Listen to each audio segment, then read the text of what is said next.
চীনের পূর্বাঞ্চলীয় আনহুই প্রদেশ রোবট উৎপাদনের এক উদীয়মান কেন্দ্র। গত এক দশকে এখানে রোবট উৎপাদন বেড়েছে প্রায় ৩০ গুণ। উহু শহরের একটি কারখানায় তৈরি হচ্ছে নতুন প্রজন্মের রোবট কুকুর, যা জটিল ভূখণ্ডে চলাচল করতে পারে এবং নিরাপত্তা টহলে ব্যবহৃত হচ্ছে বিভিন্ন দেশে।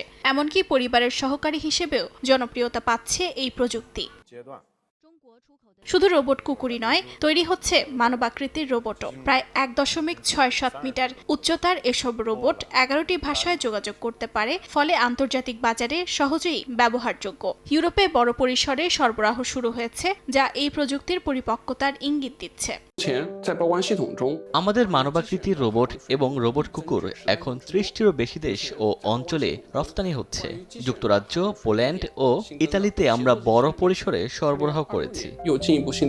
রফতানির এই বিস্তারের প্রতিফলন দেখা যাচ্ছে কাস্টমস ডেটাতেও। আগে যেখানে রোবটের জন্য মাত্র ৫টি শুল্ক ক্যাটাগরি ছিল, এখন তা বেড়ে দাঁড়িয়েছে ১৩টিতে। নতুনভাবে যুক্ত হয়েছে collaborative robot, intelligent bionic robot এবং ক্লিনিং রোবটের মতো বিভাগ, যা রোবটের বহুমুখী ব্যবহারের প্রমাণ।